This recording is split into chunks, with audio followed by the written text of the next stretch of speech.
Hello, everybody. It's so good to be back with you. You are in for another great day, a great treat today that's going to help you in your business thrive in 2021. For those of you who I didn't get the opportunity to meet last night, my name is Ricky Novak, and I'm thrilled to be your MC again for today. And I'll be back again tomorrow for those of you in the daytime and in the nighttime, because I'm coming to you from my home in Melbourne, Australia. So together with the founders of the Institute, Robin Speculand and Antonio Nieto-Rodriguez, we are so thrilled that you have joined us again for one of the most rewarding and important virtual conferences of the year that you're going to attend. And that is, of course, providing you implement what you're going to learn. I hope you're as excited as I am again to learn from the best in the business, as well as from each other, which was so evident yesterday when we were sharing lots of ideas. This is the place to be, isn't it? To find answers to those tricky or challenging questions and problems that you're trying to find answers to help you adopt new practices into your organization. So for those of you whom I have not yet met, I want to give you a huge global greeting coming along for the first time. And I'm sure you too are going to be blown away by the caliber of the presentations, the discussions, and the opportunities that we've experienced last night. In fact, I have a confession to make. When we got off the Zoom call last night, it was after 1 a.m. in Melbourne, and I didn't sleep very well because I was so fired up, already wanting to go back to my desk and start making some changes to strategies, which is not my strong spot, I must say. So I learned a lot, and I was really excited. And I presume that many of you were excited too, challenged, curious, and intrigued, as we've just heard. For example, the amazing presentation of Professor Rita McGrath, a true standout light in the field of implementation, who talked about systematic changes, inflection points, how to gather leading data, where to invest, and what I loved most when she talked about how to get best resources around best opportunities, was really insightful. And you, dear members and guests, I also learned so much from you, from the conversations that we had. And I thank you for so generously contributing to the discussion and the white paper. It's really amazing that we can come together from across continents as one community, from the comfort of our own home or office, and connect and collaborate in ways we probably never thought possible. So who knows what's still to come. I don't know about you, but I couldn't believe yesterday how quickly the 2 hours flew by. And today, I think we're still going to have the opportunity to discuss, debate, and deliver, and capture those thoughts to create that wonderful white paper. And the time will fly. But it's not just about tonight, is it? It's about what happens after tonight. And as I mentioned, and as Robin and Antonio specialize in, the conference learning is not over when the Zoom lights go off. The Institute offers you best self-paced learning, online learning in the field of strategy implementation, with the option for you to be certified, giving you real value for your membership and real value personally. Today is a busy day. We're going to hear from Dr. Tony Driscoll, one of the Institute's board members, via video link, as he couldn't be with us directly, unfortunately. But you will see from his video today just the caliber and the quality of his words. And when you hear it again, his presentation in the recording, you'll have an opportunity to dig deeper once more. After his presentation, you're going to go into the Zoom rooms again, and this time spend a little bit longer in that Zoom room, pulling apart some of the best key things and documenting them again. So when we come back as a group, you can share those important key messages, which will form part of the white paper. So let me just reiterate a little bit of what I said yesterday also, because the very talented founding directors of the Institute, Robin Speculand and Antonio Nieto-Rodriguez, have put this together for you with true commitment and compassion to give their very best. And I want to mention a little bit more about their relentless pursuit of excellence as individuals and as a team. Both Robin and Antonio, as you know, are global leaders who bring scholarship, passion, and purpose to their work. And to you, their members and their guests. And we can be so grateful for their tireless efforts. They are both published leading authors, contributors to the world's leading journals, and are recognised and awarded the highest honours in strategy implementation. And they bring us together in the best practice. And this is a gift to help you learn, because they have spent decades learning and perfecting and honing their craft. So Antonio and Robin, would you like to say hello to your guests and your members and just tell them how thrilled you are, because I'm over the moon. Well, after that introduction, Ricky, thank you. And thank you for being a wonderful MC. This evening, we're going to kick off with a quiz, or sorry, today we're going to kick off with a quiz. And for many of you, it should be relatively easy today, and then we've got a tougher one for tomorrow. So just a handful of questions to kick us off. And you can either unmute yourself or just answer in the chat room. But this will just be a very quick pop-up quiz. So question number one, what percentage of digital strategies today are successfully implemented? A, 16%, B, 58%, or C, 86%? And the answer is?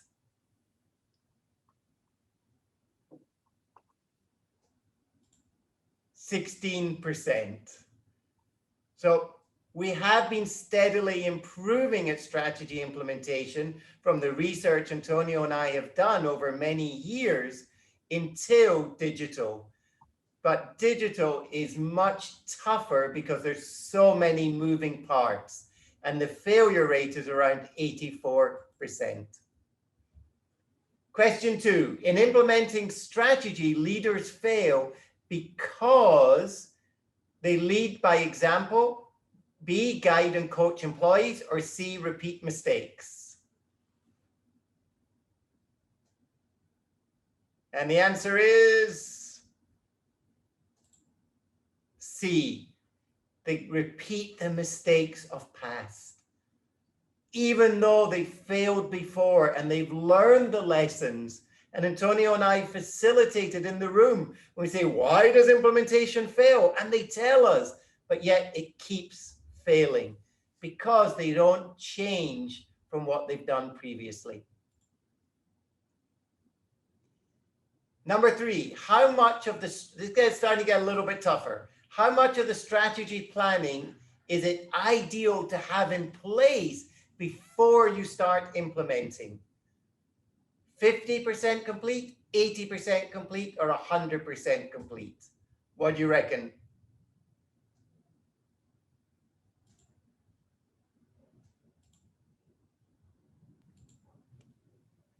Okay, yeah, most of you have got it right, so thank you.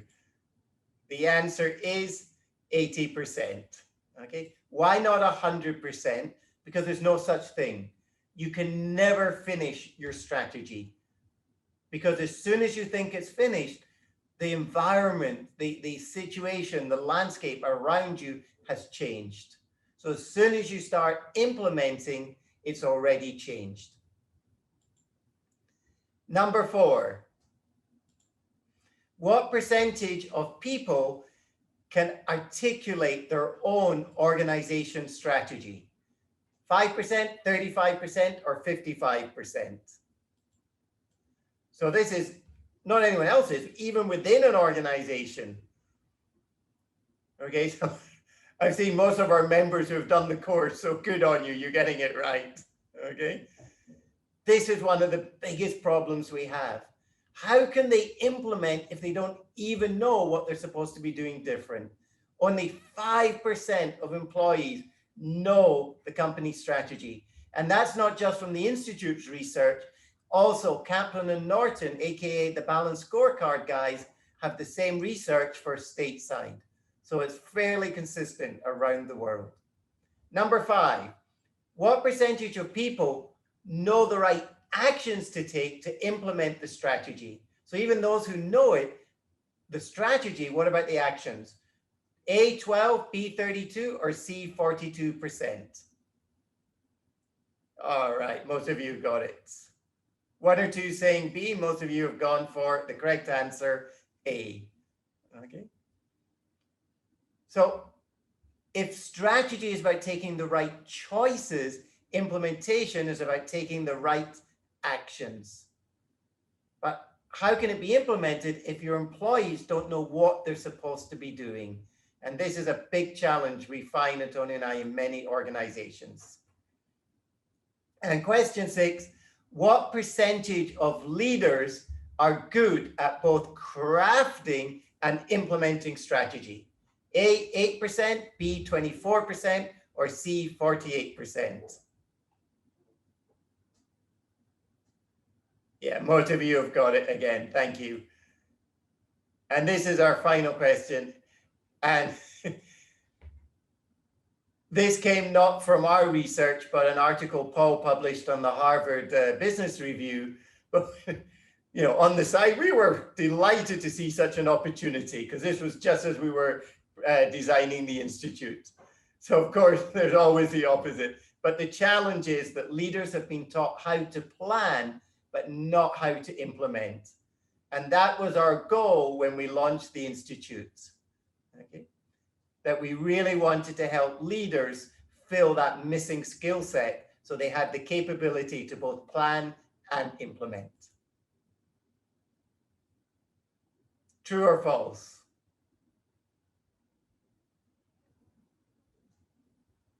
And 2 more statements.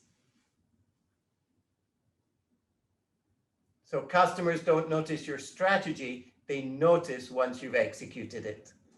And the final comment, only when execution succeeds, and in English, execution implementation are interchangeable. Only when the execution succeeds does it positively impact shareholder value. It's time now, though, to sharpen your pencil. It's time to get your fingertips ready to take notes and get your questions ready. Get used to using the chat line, putting everything that you possibly want down, because you have an opportunity now to capture the things that you want an answer for. And in the conversations that you'll have in the Zoom session, you'll be able to do that really well. So Dr. Driscoll is Global Head of Duke Labs and Lecture Fellow at the Fuqua School of Business. This dual role affords Tony the opportunity to operate at the intersection of cutting-edge academic research in business and the design groundbreaking leadership development interventions. He is a founding member of IBM's Global Services Strategy and Changing Consulting Practice. He has authored and co-authored articles for business periodicals such as Harvard Business Review, the Financial Times, Strategy in Business, Low Magazine, and Dialogue. His current research and practice examine how rapidly emerging technologies are disrupting existing industry structures and business models. So please settle into the best seat in the house, your seat. You're in the front row. You're not behind a pillar or post. You're in the best seat in the conference. Make yourself comfortable and enjoy his presentation, and know you are among friends, colleagues, and experts. At the conclusion of his presentation, we will take you into a Zoom room where you'll have 25 minutes to discuss your takeaways. It's a little bit longer than we had last night. As we go into those Zoom rooms, though, please note this time on the card that comes up with the card, what room number you're going into. Because when we call back you to share those conversations, we'd like you to be able to recognize which room it was. We want you to understand the room number and nominate someone in your group who will be the spokesperson who'll come back to the conference and share the best takeaways. I'm going to hand over now to Robin to take us to the video link, and I look forward to hearing Tony Driscoll's presentation. Thank you, Ricky. Hi, my name is Tony Driscoll. I know you heard from Rita yesterday about competing in arenas and competing in increasingly complex worlds. And today, I'd like to take that conversation to the next level where we talk about people-centered transformation. Now, first, I'd like to channel Robin and say that I met Robin about 8 or 9 years ago. And at that time, he was working on excellence and execution. And it was Robin that really revealed to me that I knew that only 3 in 10 strategies were successfully implemented. But it was really Robin who revealed to me that it was the implementation that was the problem, not the formulation of strategy, but the implementation. So I've always been thankful to him for that. I'm also thankful because Robin introduced me to Antonio. So to channel Antonio, what I learned from his most recent book in Project Revolution is that the world is changing to where there are more and more projects that are focused on changing the business that are being put into play, and less of the kind of operational run-of-the-mill for a business, because run-of-the-mill, as you would have learned from Rita yesterday, doesn't work as well anymore in dynamic and fast-changing times. So as I dug into this a little bit further, the plot really thickened, right? Projects are increasing in terms of how many there are, and the role of project managers is becoming more important. Projects are also becoming more strategic, and they're also becoming more complex. The high failure rates that we're seeing then are becoming more costly, not just in terms of the money, like $2 trillion wasted, but also in terms of the importance of those projects because they are increasingly strategic. And so when you net it out, these high failure rates are causing a big concern, and closing the strategy design delivery gap is increasingly highlighted by executives being one of the most important and urgent issues they're having to deal with. And when you net all that out, complex projects that are strategic in nature, that can't fail, it comes down to leadership. And so this is kind of a summary of a bunch of different research over the last couple of years that nets it down, that says it's all about leadership. The other thing that we identified from Eve Morton's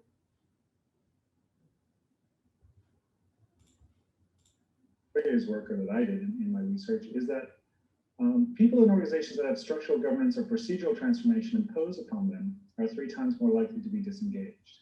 So what Eve did was he kind of looked at the complexity in the business ecosystem, and his research suggests that complexity has increased 6-fold over the last 60 years, which seems a lot, like that's quite exponential. But the complicatedness in response that organizations have in terms of putting in new structures or new governance models or new technologies to drive those governance models has increased 35-fold. So what's happening here is essentially what Alison Reynolds and David Lewis call the tyranny of the tangible. And the tyranny of the tangible is essentially where organizations tend to want to put the tangible levers of structure, systems, and processes ahead of the emotional levers of experience, belief, and behavior. Now, those of us who work with and through people on a daily basis understand that organizations don't change unless people change, and people don't change unless their beliefs change. And so no matter how much structure, process, and governance you put in place, you really need to win over the hearts and minds of the people if what you want to do is drive sustained change in organizations. So the one-liner on this is that most organizational transformation efforts today are failing because organizations are putting the tangible core in front of the emotional ones. They're easier to measure, they're easier to implement. You can declare victory in terms of having implemented a SAP system or a new process or a new procedure. But the reality is the change doesn't happen unless you see tangible change behavior on the part of the people who matter. And that's harder to do. And Brightline called this out a couple of years ago where they said, people really form the link between strategy, design, and delivery. And they are the ones who turn ideas into reality. In essence, people put the strategy in motion. So if people are the key, and more specifically leaders, and I don't just mean executive leaders, I mean leaders all throughout the organization. Anybody who has a follower is a leader. That's the way I think about leaders. What can we do about it? And that's where Brightline was kind enough to ask me to embark on some research, which I did for about a year. And I'm going to share with you the findings from that research here today. I'll also share with Robin this article, Change or Die, that came out in Dialogue that summarizes what I'm talking about today. And at the end of this year, we have a book. It's a graphic novel, really, not a book. That's called Making Change Really Happen.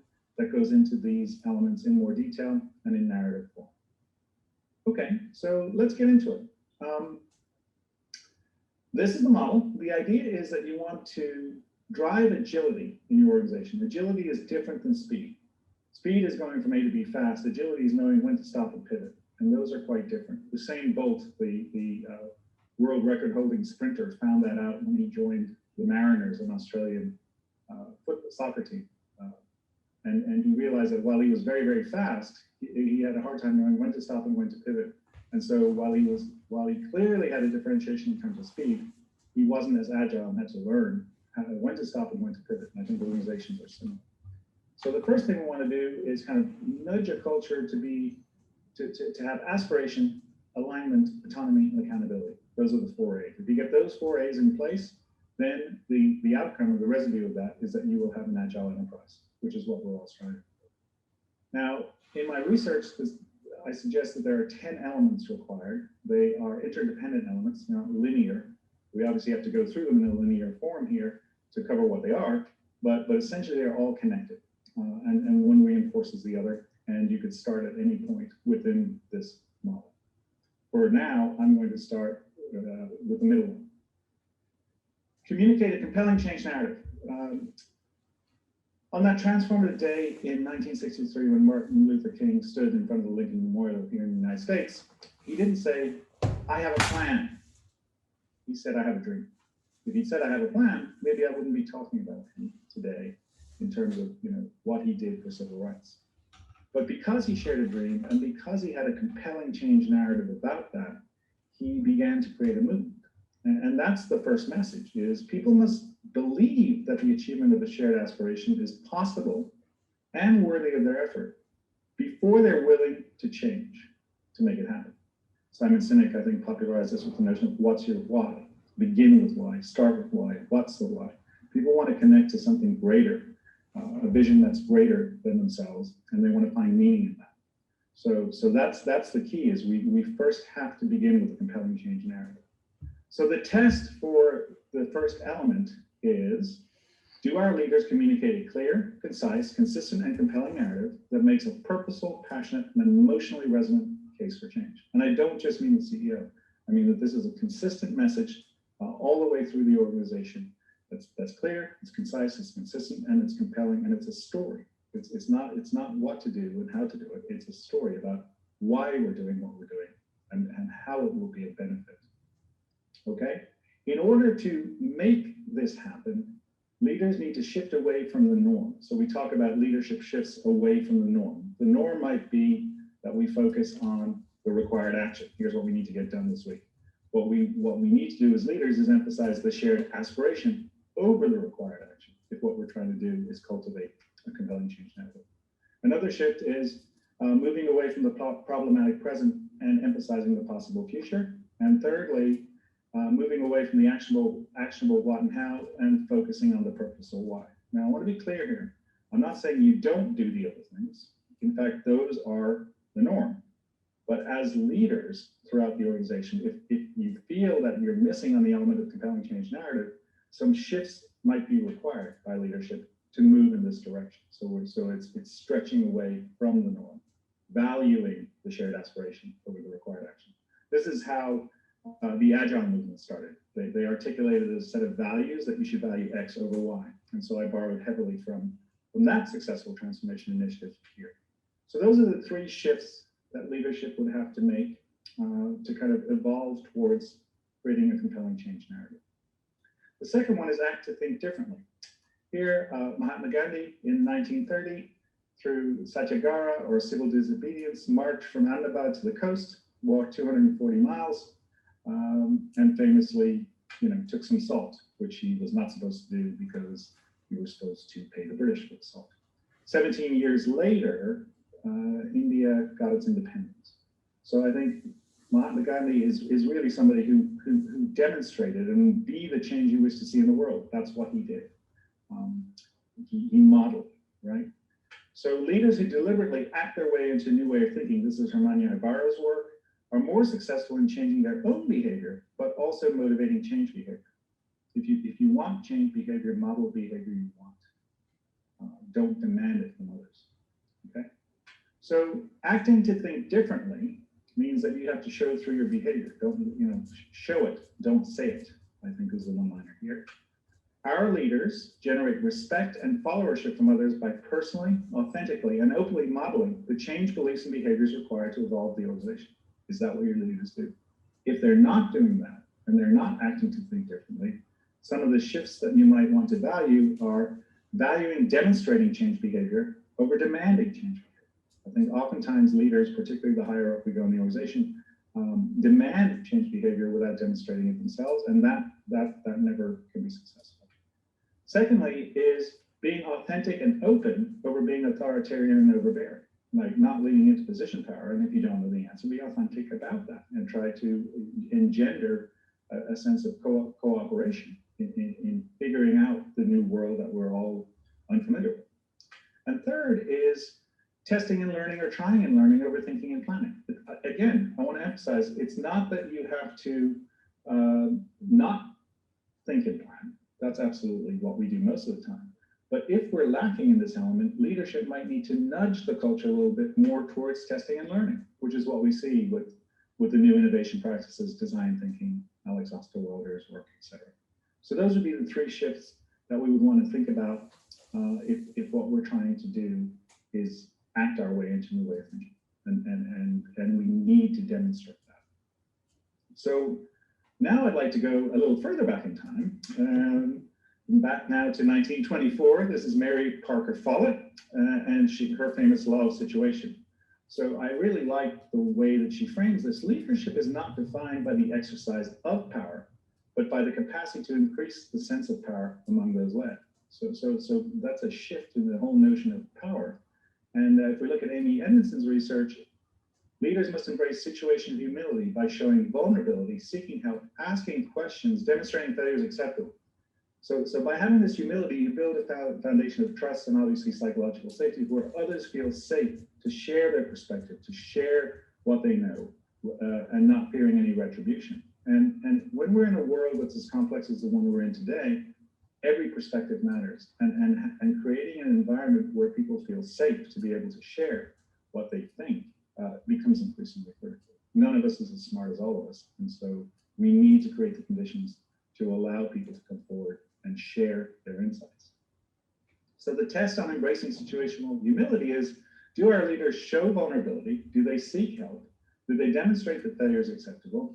And are they consistently seeking to increase the autonomy and accountability of others to bring them into the conversation rather than kind of dictating direction?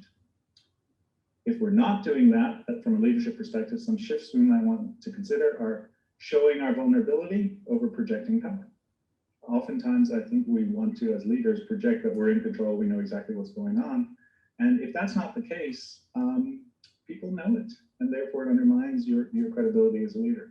Secondly, leading with questions over mandating direction or giving answers, like opening it up through asking people questions will allow you to kind of surface the challenges you're looking for and bring most of the thinking to bear from the group around it.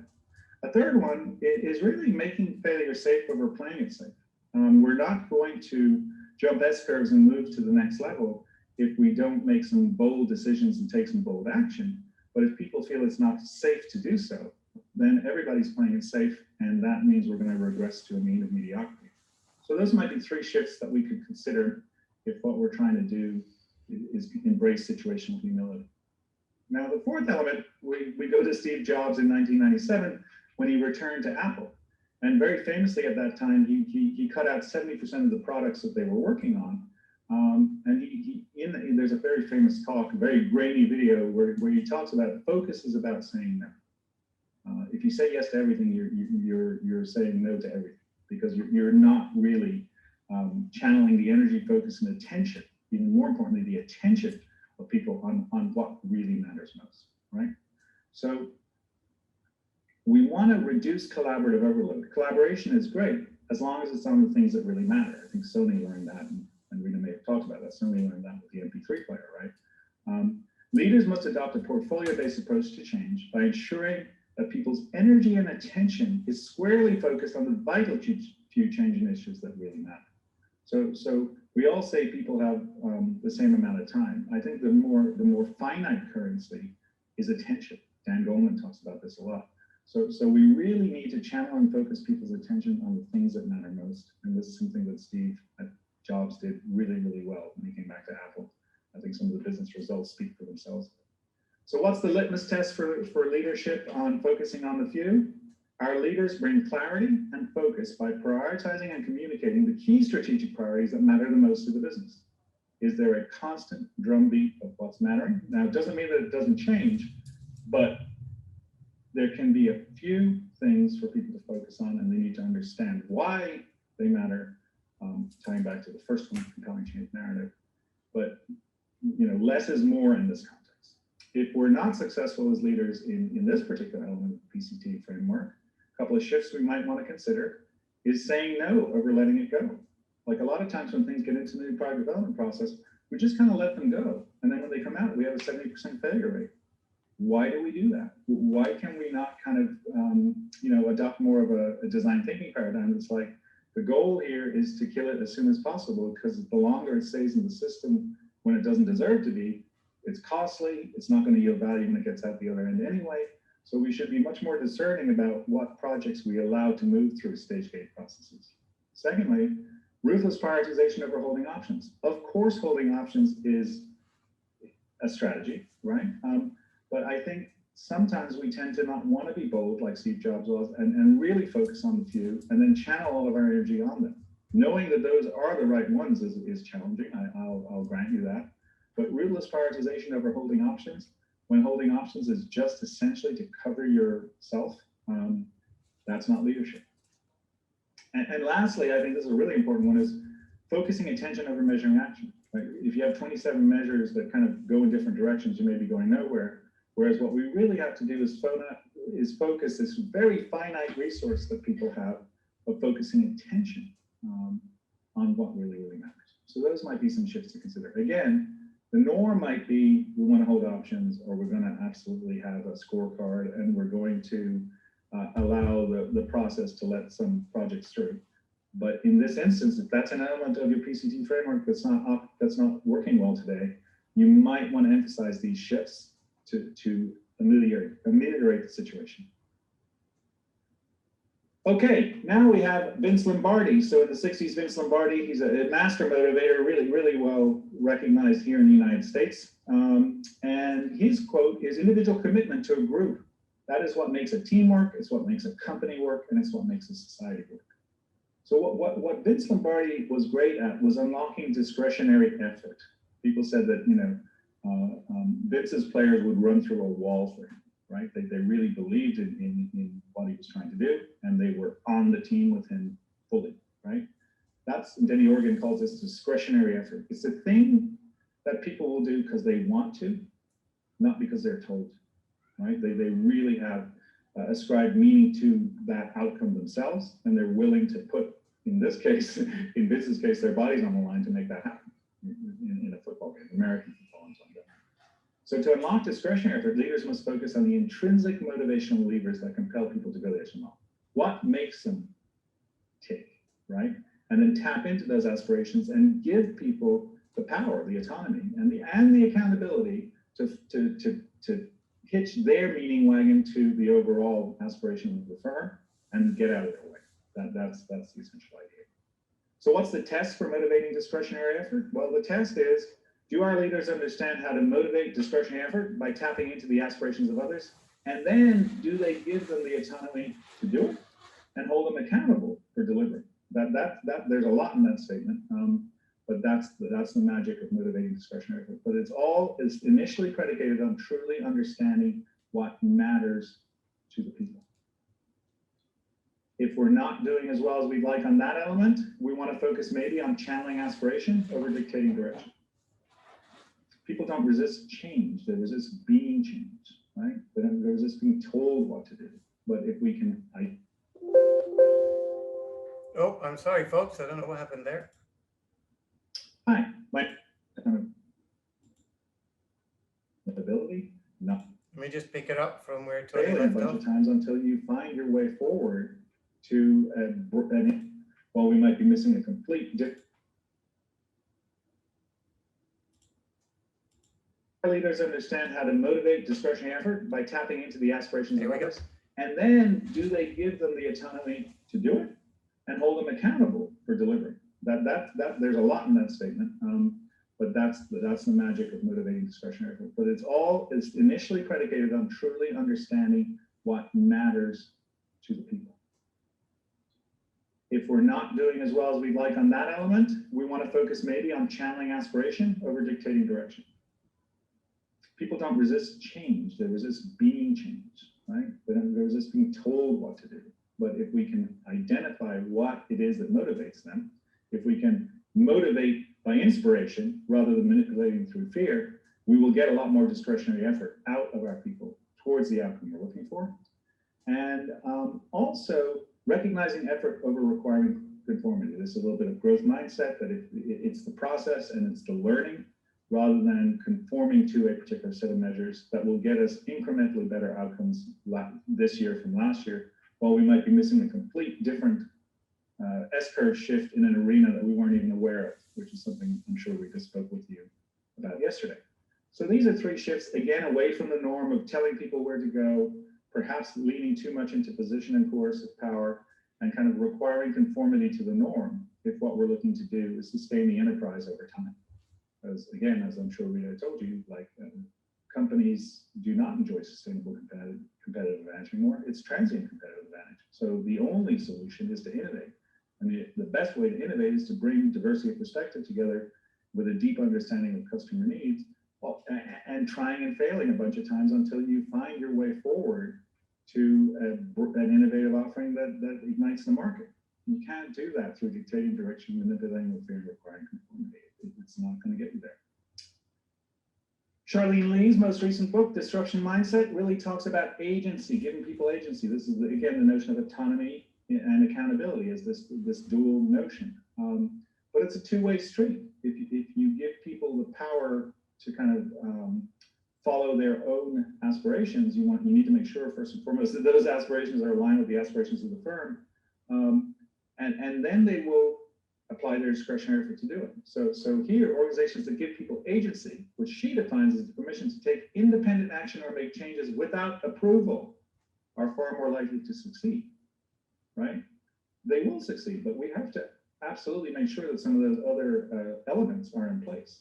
We have to make sure that there's alignment. We have to make sure that there's autonomy and accountability, not just autonomy. Otherwise, we get out of balance. So the litmus test here for giving others agency is, our leaders create agency by giving others the permission to take independent actions and make changes without our approval. So we're kind of leading at the edge of the enterprise, if you will, at the coal face, sometimes I call it, where what we're doing is we're kind of allowing decision-making to spread to the edge, where people kind of can respond in real time, and that maintains viability with customer shifts in perspective and need. So if we're not doing too well on that element, some shifts to consider is, think about give and take reciprocity over top-down hierarchy. I'm not saying the top-down hierarchy isn't how organizations operate. It will be how organizations operate for a while, but we're seeing more and more of dual operating systems, which I'll talk about in a minute.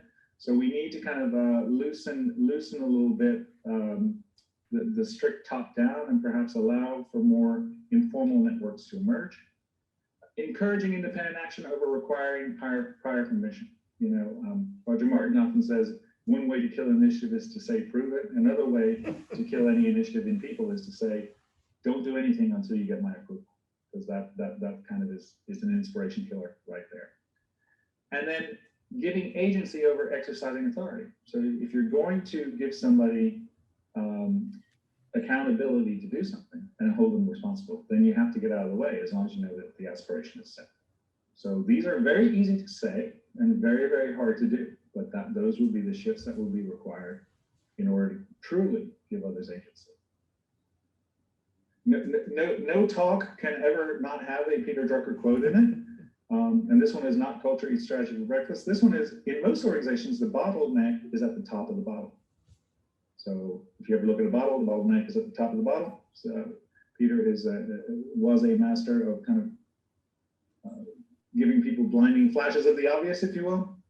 But that is indeed the issue, right? So Roger Martin, in his, well, I guess not his most recent book, but the book just prior to that, kind of did a thought experiment of thinking about organizations as decision factors. And he argues that leaders should only make the choices that they're best equipped to make, and then kind of move the decision making out to the edge. And there's plenty of research from Harvard and and through Brightline and others that kind of talk about decentralized decision-making is one of the key ingredients of ensuring that you can have an agile organization that can respond to changes in the environment and implement the strategic changes required for success. So what's the litmus test here? Our leaders only make the choices they're best equipped to make, clarify the choices others have to make, and the boundaries within which to make them. So it's kind of like distributing decision-making across the organization to the most appropriate level, right?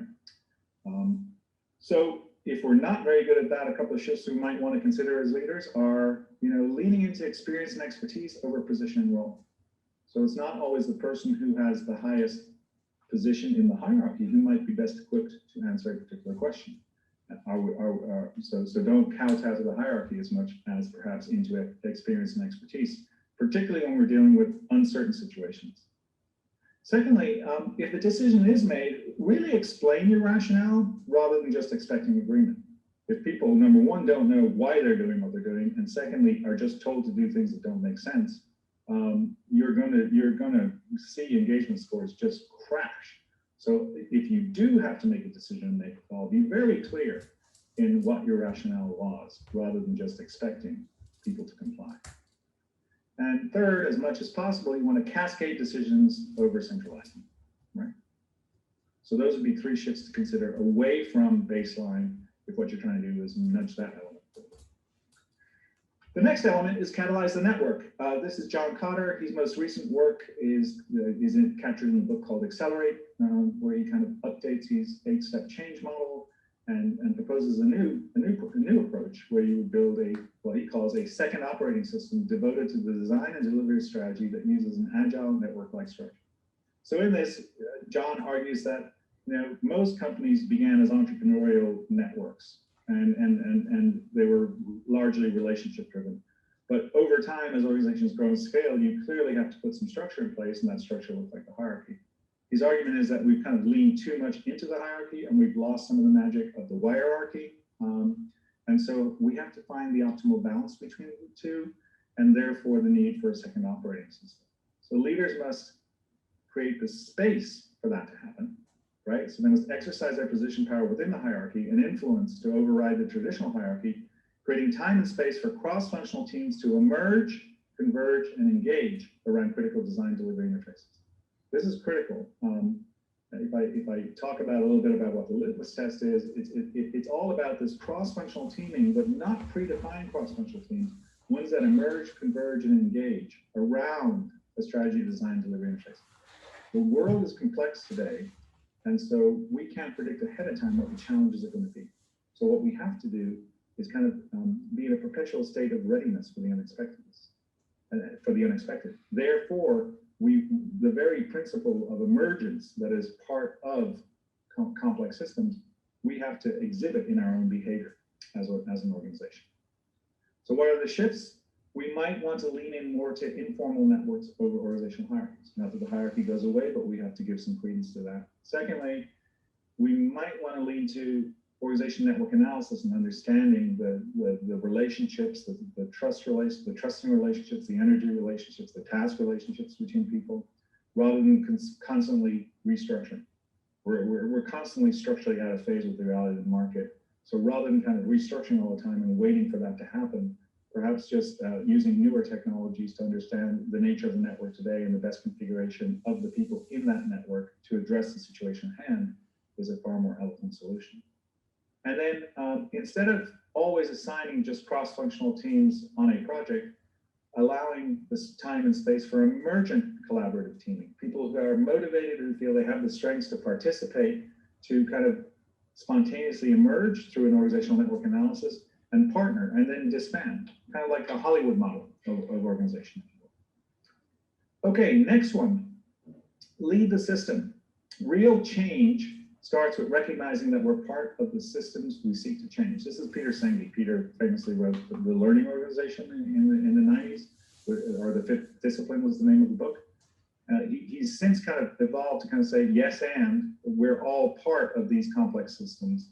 And we need to recognize that we can't be external observers just looking at it. This is kind of like Heisenberg's uncertainty principle. We are part of the system. So the actions we take will cause perturbations in the system as well. So his argument here then is we need a new kind of leader, a systems leader that can catalyze the collaborative leadership at every level required to successfully navigate dynamic, complex, and systemic change. There's a lot in that sentence. Like, that is a lot of work, and it's not a hierarchical position-based thing. It's a network emergent-based. So, you know, Barbara Kellerman at Harvard talks about leadership not being a person. Leadership is a system. And that system has three components. It has a leader, it has a follower, and it has a context. And leadership can change, followership can change, and the context can change. So that triad needs to keep kind of rotating and being informed by the shift in context, which might change the shift in who's the leader and who's the follower, and kind of moving through that in far more sense and respond kind of model than it is hardwired hierarchy. So lead the system. What's the litmus test for leadership there? Our leaders catalyze the collaborative leadership required to successfully navigate dynamic, complex, and systemic change. If we're not doing too well on that particular PCT element, we might want to reframe our thinking to systemic collective leadership over functional hierarchical leadership. We might want to think about our role as catalyzing and guiding change over controlling and monitoring compliance. And we might want to think about how do we cultivate adaptive leadership systems instead of just implementing discrete technical leadership practices. Not saying that those other ones shouldn't happen, but they are the norm. So as leaders, we want to nudge away from those so that overall we can move towards aspiration, alignment, accountability, autonomy. Those four things that will allow the organization to be in a perpetual state of readiness for the unexpected. In closing, given that I spent so much time at IBM and I'm quite familiar with Lou Gerstner-Rankin's work, this is his quote from his book, Teaching the Elephant to Dance. I came to see in my time at IBM that culture isn't just one aspect of the game, it is the game, right? So Lou, if Steve Jobs hadn't come along, I suppose Lou would be credited with one of the biggest turnarounds in history, and I guess it still is the second or third biggest turnaround coming in and turning IBM around. And there were many, many things that he did, but at the end of the day, when he wrote the book, he chose to kind of really focus on culture, because now Peter Drucker's other quote is relevant, that, you know, strategy does eat, or culture does eat strategy for breakfast, and Lou, I think, learned that very much in his time at IBM. So the challenge here is that culture adds a limiting and resistive force to the design and delivery of strategic change initiatives. We're kind of hardwired to want to maintain the status quo, right? So while culture itself is notoriously hard to change, Brightline would argue it can't be left to chance. You can't just hope that the culture will change, but nor can you go at it directly, because if you go at it directly, you'll get very, very hard pushback. So the idea here is you want to nudge the culture by moving all these elements when and where you perceive you need to. And by working each one of these elements, you will slowly nudge towards aspiration, slowly nudge towards alignment, slowly nudge towards autonomy, slowly nudge towards accountability. And as you nudge those things, you get the strategic agility required of the modern day digital enterprise.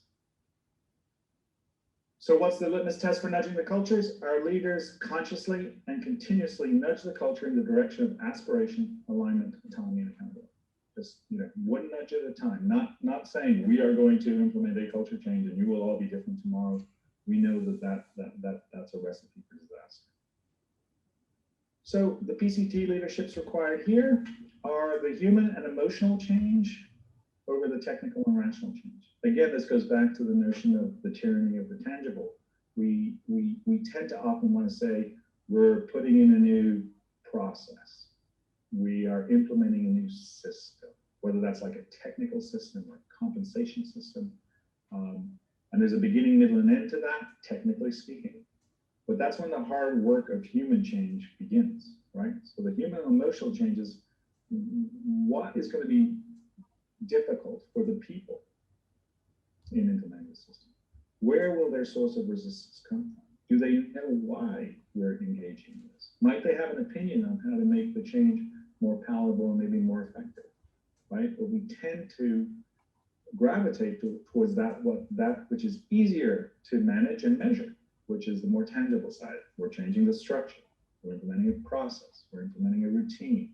We're applying a best practice rather than working with and through the people.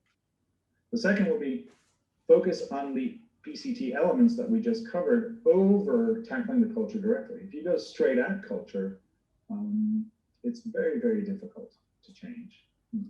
You have to do it kind of one element at a time and through change, visible, tangible change behavior. The biggest lever for change, I think, is demonstrated leadership behavior change. You know, organizations don't change unless people change, and people do look to leaders. And if leaders say and don't do, then people won't change, right? And this is one of the hardest things I think about being a leader. And so the key message here in the 10th one is you've got to nudge the culture. You can't leave it to chance, but don't go straight at it, or you will kind of get backlash. So we come full circle into this framework, and again, none of these elements they're not linear. The idea here would be for your own organization, there may be one element or two that might require more work and more deliberate shifts. The other thing I really want to emphasize is when I'm saying value X over Y, that's borrowing from the Agile movement that says, you know, leadership is going to have to make a shift through demonstrated change behavior that you value the story, and starting with why over the what and the how, and you demonstrate that, and that will get your core of communicating a compelling change narrative down. Once that's done and you see that it's stuck, then you can move to another area. The journey through these elements will vary depending on the organization, or maybe even a micro component of that organization. But the idea here is small shifts that are focused, right, on the behalf of leadership. Again, I'm defining leadership as anybody who has a follower, not senior leadership, but the whole leadership system, as Barbara Kellerman would call it, working together to nudge these elements by engaging in those shifts so that over time, right, in an iterative fashion, you can push and nudge out towards a kind of a self-sustaining capability for strategic agility that has a common aspiration, where everyone's aligned around it, where people feel that they have the autonomy to engage and apply their discretionary effort and know that they're accountable to deliver for doing that. That's the quid pro quo. And if you can do that and get that balancing act correct, then you have a chance of surviving. You have a chance of kind of riding the next S curve and of transient competitive advantage, and then riding the next one and riding the next one. Again, strategic agility is about having a perpetual state of readiness for the unexpected. And if there's one thing we know for sure is unexpectedness is going up and up and up in our business environment. It's almost like the fitness landscape that used to be kind of a solid terrain is moving on us. And so it's just incumbent that we make sure that we build this transformation capability from the ground up, focusing on people first, and then we have a chance of success. So I'll leave you with one thing, which is taking your own PCT pulse. These 10 questions are designed to try to identify which element might be most important for you to work on. You can do this yourself as a leader. You can do this with your team to try to understand within your own team what PCT element you might want to work on, or you could do this at an organization level to try to identify which of these specific elements you want to work on. And then once you've identified it, then your task is to go back and look at the 3 shifts and see which shift might be the easiest one to go for, which shift might be the one that you all agree, if you put concerted effort against that, to kind of deviate from the norm on that. And then also talking about, well, how will we know when we're done? What would be indicators of success that we've actually kind of perhaps nudged that particular element as far as we need to? And then you turn around, come back to this and do it again. And so there's not a kind of beginning, middle, and end here. This is just a tool that can direct you to which element might need focus, and then what leadership shifts need to be implemented, recognizing once implemented what success looks like, and then coming back. So it's kind of an evergreen approach rather than a beginning, middle, and end. Again, I will have the article that kind of describes this in more detail. And if you like what you heard, hopefully a fun graphic novel towards the end of the year for you to read. But I do hope this was useful and that this will prompt some interesting discussion for you as you move to the next session. It's been a real privilege to have the opportunity to speak with you today. I wish I could be there personally. Singapore, I lived in Singapore for 3 years, 3.5 years. It's a wonderful place. But for now, I just want to say thank you very much.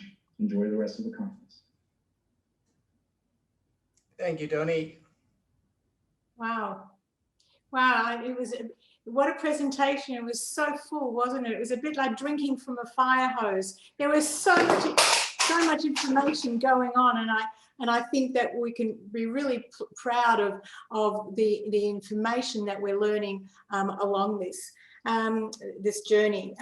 There was so much to learn, and that's exactly the reason why attending a conference like this is just so important.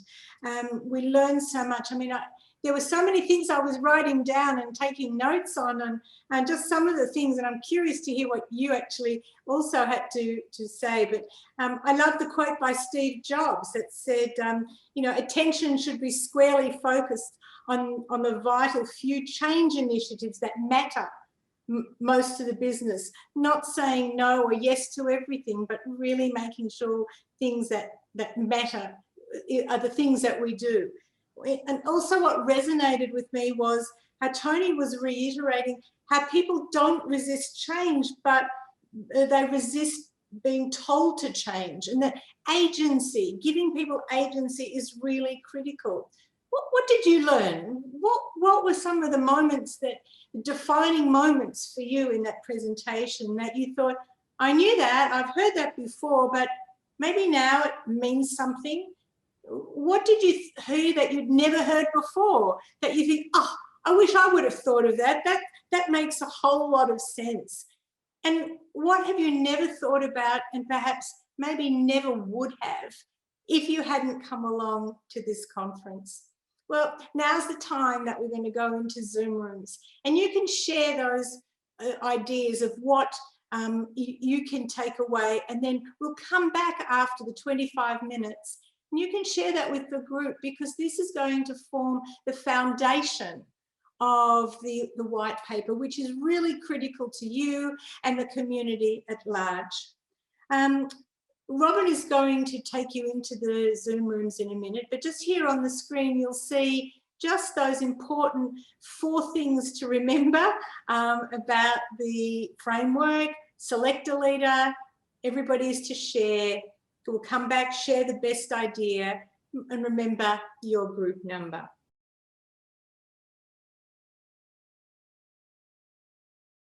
Thank you for having the discussions. And what we're going to do now is the same as yesterday. We'd like to hear and share with the group.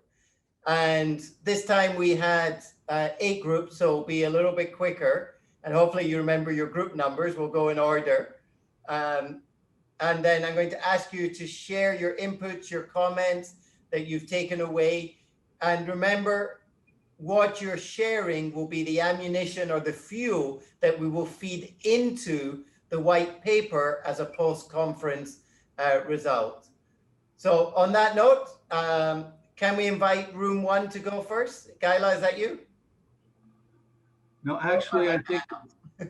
Randy. Hey, Randy. Good to see you.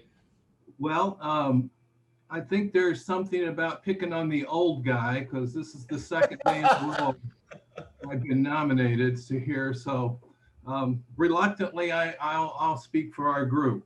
Thank you. One of the, I guess the main thing is just recognizing the complexity of leadership. I mean, this is quite a challenge to lead an organization, you know, balancing, motivating people with systems and accountability. There's just a lot there. This notion of the bottleneck at the top really resonated. I mean, with me especially, that really kind of summarizes it all. To be able to catalyze a network and build a fluid structure, you know, there's just a lot there that most leaders are not prepared to do, whether they don't have the natural capabilities or they've never honed those capabilities. That seems to be at the center of it. We finished up our conversation really talking about the intersection of listening skills and empathy. If we can't listen and hear and have good two-way communication, empathize with what others are going through, it becomes very hard to nudge this system the way that we've just been taught in the previous session. So those are some of the highlights. Randy, thank you. Appreciate you sharing. Okay. So very much on the complexity and listening and the empathy. Shall we go to team 2? Hey, Robin. This is Vish from St. Louis.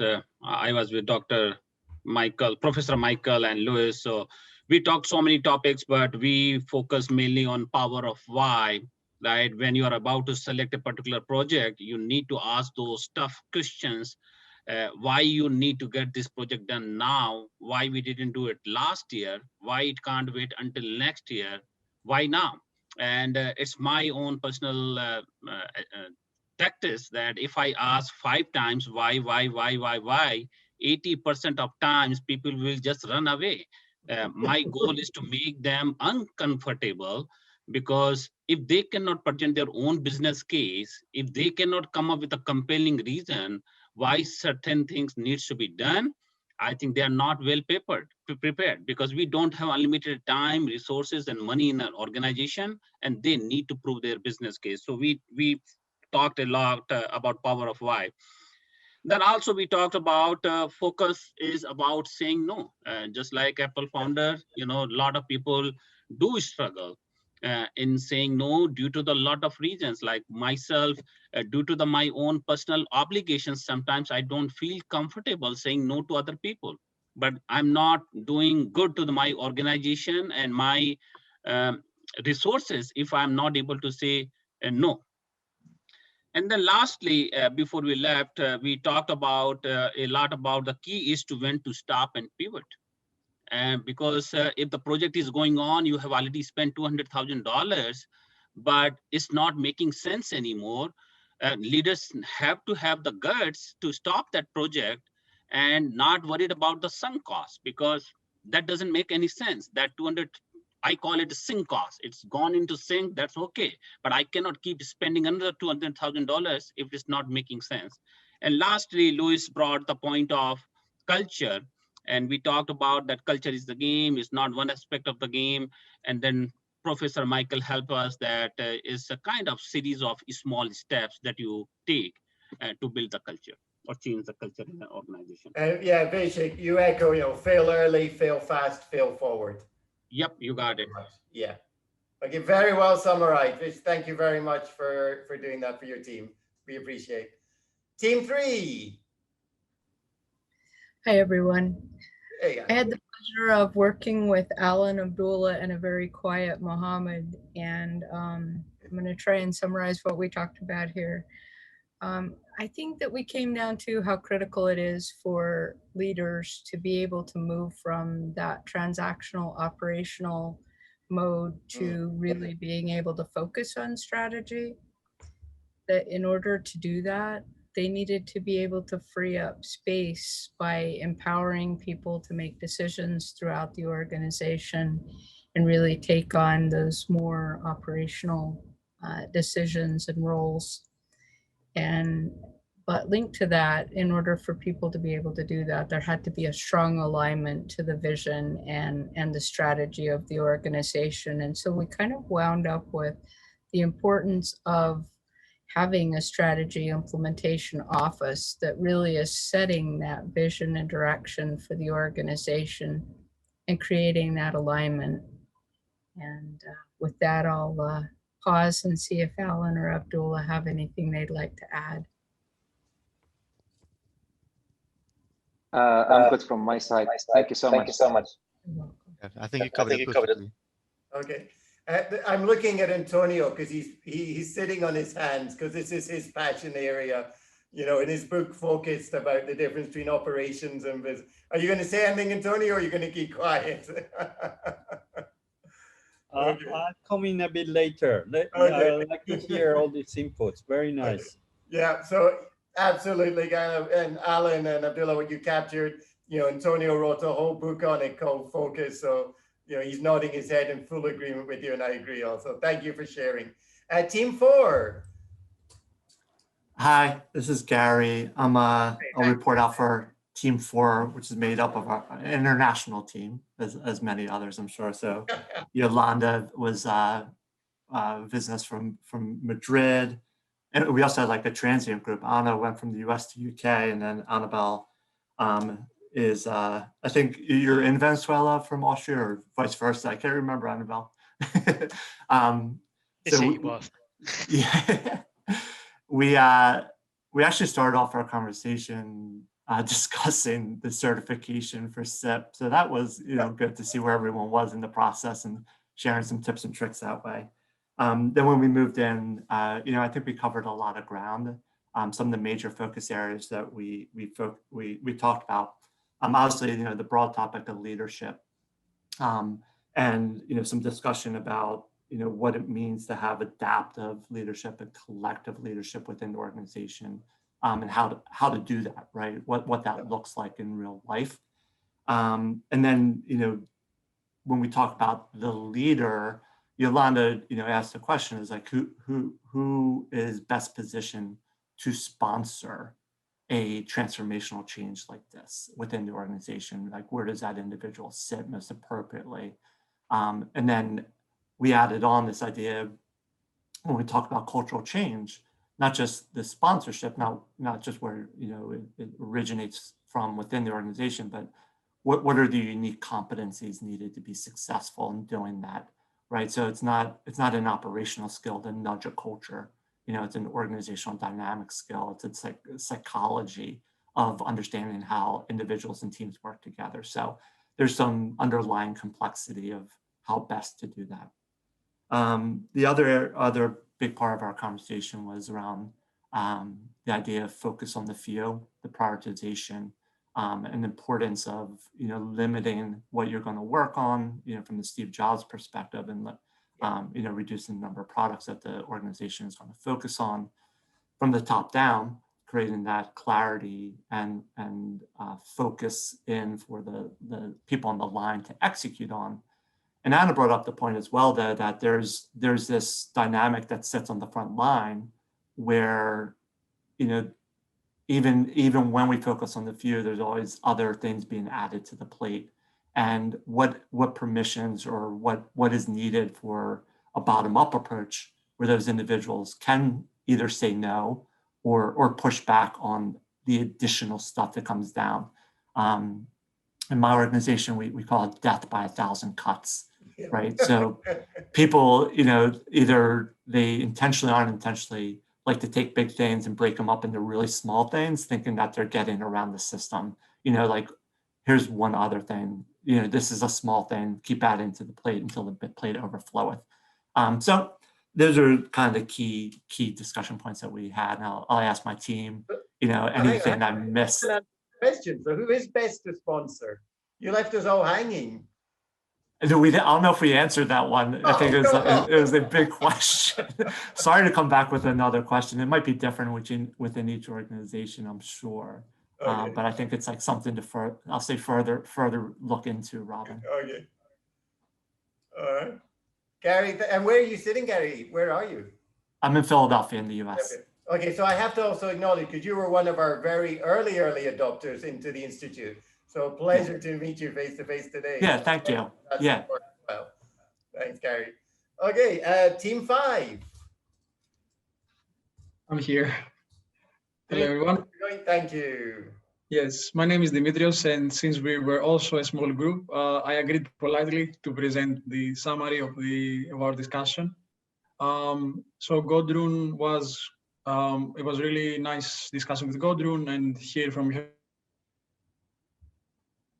And one of the points that she stressed out that is very important for any strategy to be correctly implemented is that we need to take into account people, that every project is a people's project, And we agreed that the people-centered approach of this framework that we saw in the presentation really made sense, because it's not only to present the case, but also, as Gudrun nicely put it, to speak to the heart of the people so they can get on board and follow the journey.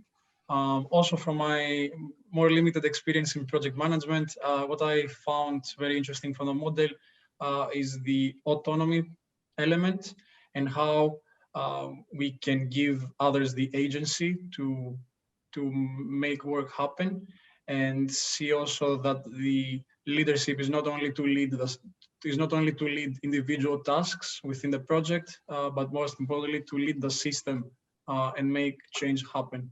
And I'm really happy to be part of this community. I found it very interesting so far, and looking forward to the next contributions. Okay, thank you for sharing. Nicely articulated.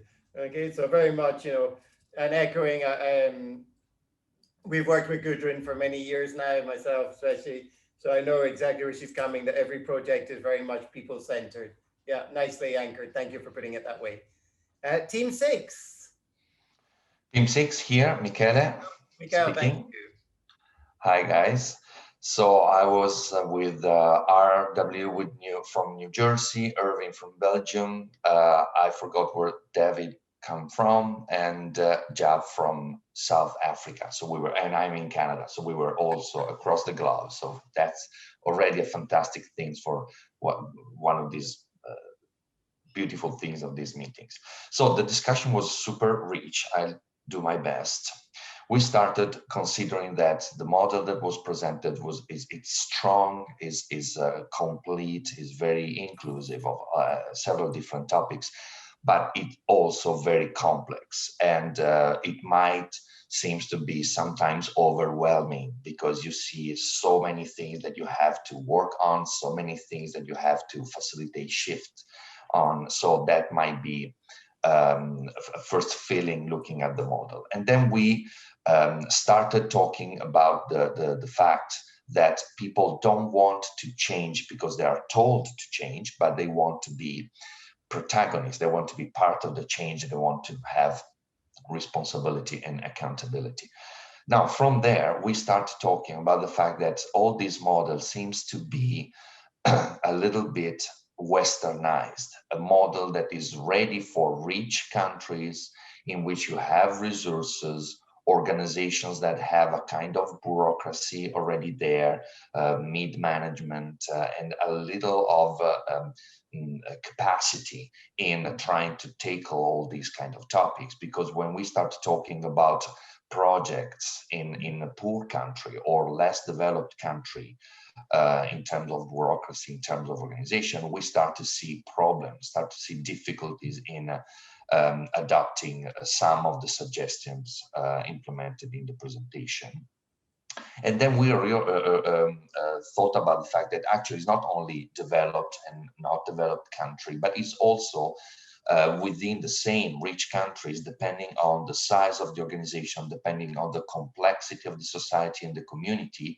So if you work with a big company in New York, or you work with a small company in the rural area, you have big differences. So we, at the end, we said probably what we need to understand is that when we want to use agile principles, we really need to prepare the people. We really need to talk with our clients and prepare them, try to understand where they are at, try to speak their language, try to understand what they are ready to listen, and then try to, there was this expression, de-silo the situation and re-siling it maybe differently, or customize the journey to try to set the stage, to prepare the language, and to prepare the change. So in this way, we can really do something with the people, for the people, try to understand where they're at and what they can do. Otherwise, if we just move best practices from here to there, those best practices will work. And I guess I did my best, but guys, if you want to jump in and add something. Michele, I've got a question for you. You were talking interestingly about the difference between running out a project in developed versus semi or developing countries. you said it was harder. Did you discuss any example, or can you share with the group any example where it's harder? Did you discuss? Guys, anyone want to jump in? Okay. Yeah, I can add some. Yeah, I'm Jaap. I'm not from South Africa, but from the Netherlands. But I did spend a lot of time in South Africa. Yeah, the projects I've seen were in Afghanistan, Uganda, South Africa, the townships, but also in the Netherlands. It's not per definition the African or less developed countries. It's also in the Netherlands itself. I work with students who never run a project and don't give them the PM book or don't give them the Agile PM guide or any standard or Prince2 manual, because they don't need it, they can't deal with, they don't recognize the value of the standard because they have never run a project. Once there was a presentation and a research done by anthropologists in Papua with a primitive tribe. They showed a 1 hour video of Manhattan, and they asked the participants from the tribe, what did you recognize? And what they answered was, we saw a chicken. 1 hour video of the streets, the Skypes, the buildings, etc. Yeah, and they recognized a chicken. Yeah, and the result, the outcome of the research was we only see the things we can see. Yeah, and that's what I learned from the presentation today, and what I will take away. Yeah. Thank you. Yeah, lovely example. Yeah, thank you for sharing. Yeah. Pleasure to meet. Okay. Yeah. Thank you. Okay, team 7. We have 2 more teams to share, and then Tonio and I will wrap up. We're bang on schedule, as we should be. Team 7.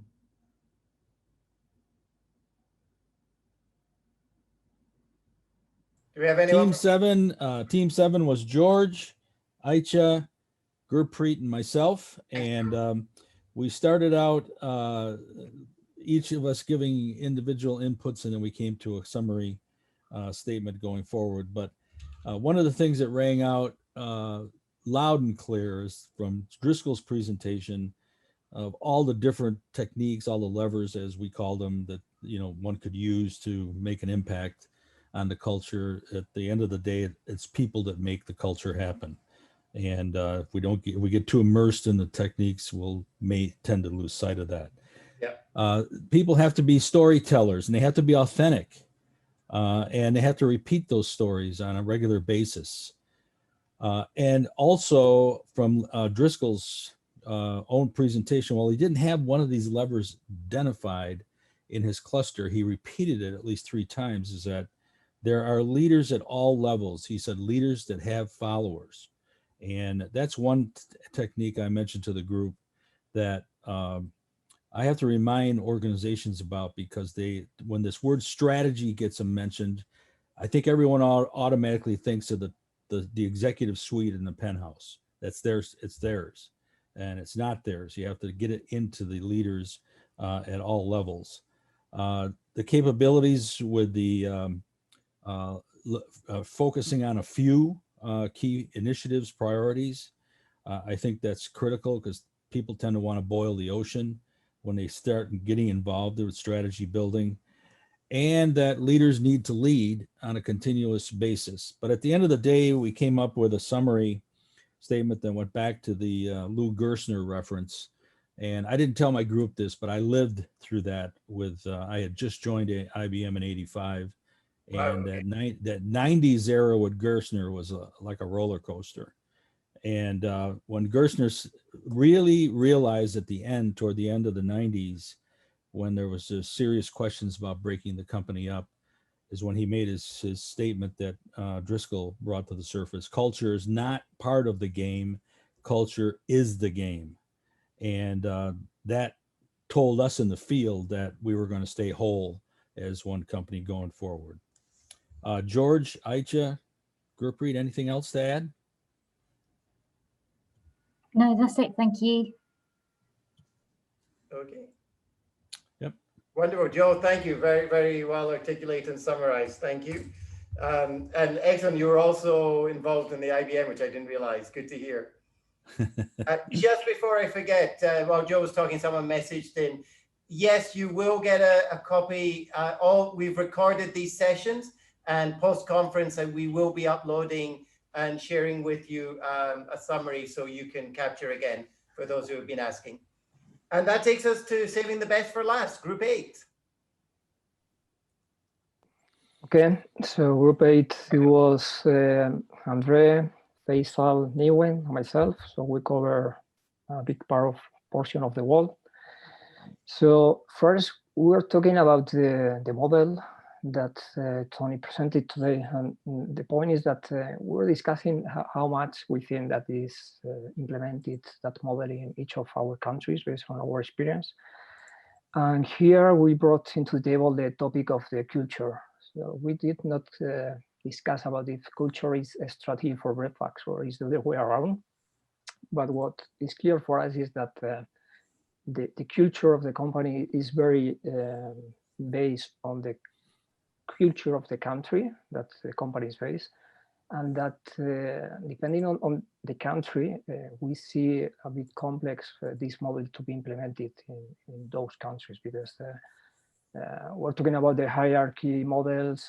Depending on the countries, there are some explicit rules that are impacting the company culture. We know big companies that they have tried to open offices and operations in other countries, implementing the same model they were using in their home country, and they failed because they did not take into consideration the culture of that country.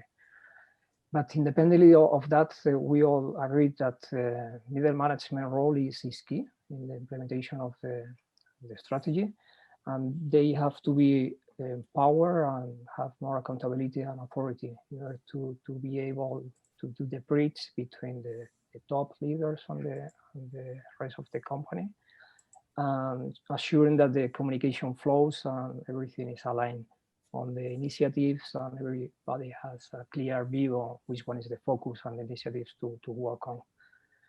So those are the main conclusions. And if the rest of the team, you want to bring something else? Okay. Ricardo, just I want to make sure I understood at the beginning, because there's a little bit of interference my side. You're saying for each different country, you have a different approach? We see in some countries different difficulties for implementing the model that Tony presented, because it's very based on empowering people and giving authority to people, break the hierarchy. And depending on the country, in some countries, we think that it's going to be difficult to achieve that kind of model. Did you discuss any specific example? Yeah, so we were thinking about China, for example. I think we don't have any representative in the session, but I don't know if Faisal or Andre, Niwin, if you want to bring some specific from your countries. Nothing example in particular, but what we are saying is each country has a different culture, and that has to be taught within the strategy build-up. Once we build up the model, we have to think about the human and the culture of that company itself before we go on. That's, I think, the major key message we'd like to bring up. Shukran. Thank you, Faisal. Okay, yeah, so yeah, I mean, both Antonio and I have worked for corporates rolling out global programs, and yeah, we can relate to what you're saying. To everyone, thank you for sharing. Professor Tony O'Driscoll gave a fascinating, real in-depth practical approach. Has a very different style. Him and Rita, Tony and Rita, do collaborate on many different projects, including the Institute as being our board of advisors. But you can see the difference. Rita on day one, focusing on some very key elements and then delving deep. Tony gave us the model for people-centered and really emphasized the importance of leadership. And before I hand over to Antonio, just tomorrow we change the theme in that we wanted to have a practitioner approach. And tomorrow, Antonio will be interviewing Richard, who is the CEO of our partner who does the certification in APMG. And I will be introducing a gentleman called Marvin Tan, who's the Senior VP at Singapore Airlines, and we'll be discussing their practical approach to implementation, very much, the hands-on. And it'll be a little bit of a different discussion in the breakouts for tomorrow. But thank you to everyone for your contributions. Antonio?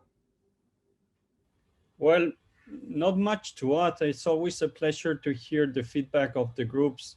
Again, today, very insightful. I think you raised great points.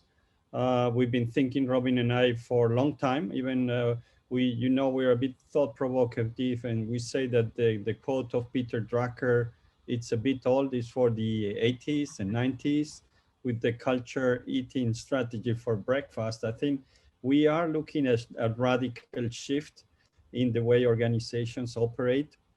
I think now operations are optional. What matters is change.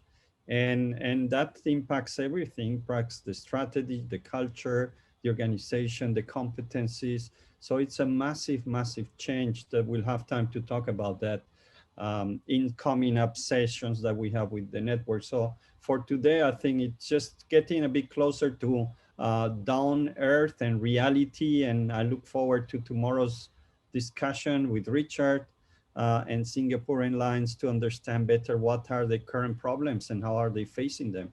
So thank you for being there. Really always great to see you. There was a question if we can share the names and details of the participants. We'll think about that and see how we can do that. For the time being, it's, the GDPR is a bit of a problem, but we want this network to connect. So we'll find a way to, I don't know, link in or something like that, but it should be possible that you all connect to each other. This is our goal as well.